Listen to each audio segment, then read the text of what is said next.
Justru Pak SBY yang mengeluarkan perpu untuk menyelamatkan pilkada tetap dilaksanakan secara langsung. Gitu. Loh, kok malah sekarang malah ikut dengan Pak Prabowo.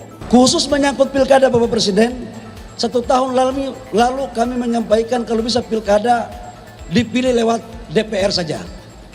Banyak pro dan kontra.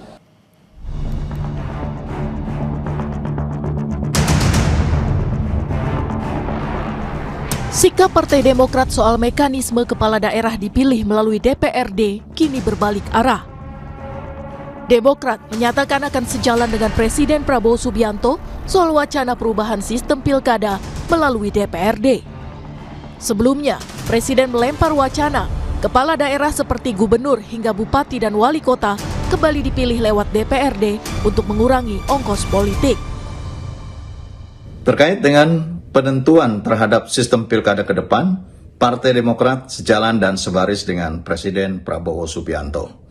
Sikap ini berangkat dari ketentuan Undang-Undang Dasar 1945, Konstitusi Negara, yang memberikan kewenangan kepada negara untuk mengatur terhadap tata cara dan mekanisme pelaksanaan pilkada, baik secara langsung maupun oleh DPRD. Tentu kedua opsi ini sah menurut Undang-Undang Dasar. Analis politik Ray Rangkuti menilai perubahan sikap Demokrat bisa disebabkan tekanan dari pemerintah atau demi kekuasaan. Karena pada 2014, Presiden Susilo Bambang Yudhoyono pernah mengeluarkan perpu untuk membatalkan pilkada melalui DPRD.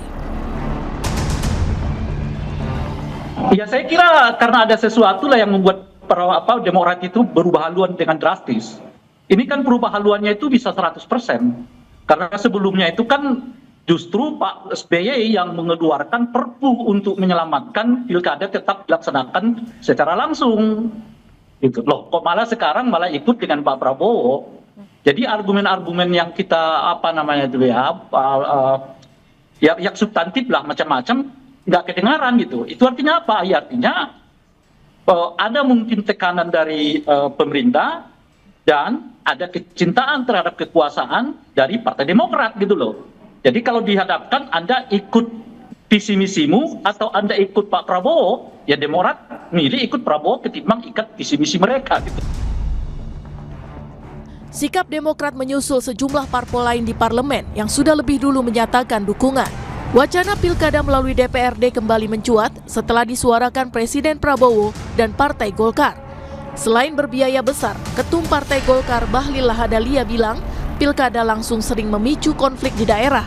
Ia meminta pembahasan RUU politik dimulai tahun ini. Khusus menyangkut pilkada Bapak Presiden, 1 tahun lalu kami menyampaikan kalau bisa pilkada dipilih lewat DPR saja. Banyak pro dan kontra.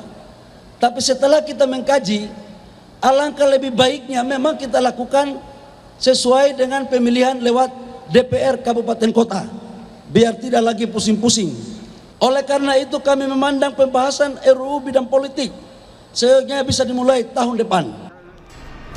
Namun usulan ditolak PDI Perjuangan. Partai pimpinan Megawati Soekarno Putri ini menilai usulan Golkar dan sejumlah parpol lebih condong untuk melanggengkan kekuasaan. Kalau yang dimaksud adalah biaya paslon, ya termasuk money politik, ini menurut saya sih dosa partai politik. Pertama, salah satu yang membuat biaya besar bagi paslon itu adalah mahar partai politik. Saya punya pengalaman, satu kursi itu bisa sampai 1 miliar, saya dengar 2 miliar. Ya saya lebih cenderung ke arah kepentingan jangka panjang ya, konsolidasi kekuasaan. Apalagi ketuanya Bung Doli ini kan pernah ngomong koalisi permanen, ini kan kelihatan dari satu sisi ada upaya untuk mempertahankan kekuasaan jangka panjang. Pilihan sebagian partai politik untuk mengubah pilkada tak lagi langsung masih menunggu keputusan seluruh fraksi di parlemen. Alasan pilkada langsung jadi biang suburnya politik uang dan dinasti harus dikaji kembali. Karena sejarahnya, pilkada diubah dilakukan secara langsung agar daerah bisa memilih pemimpinnya sendiri sekaligus menghindari kong kali kong parpol di parlemen daerah.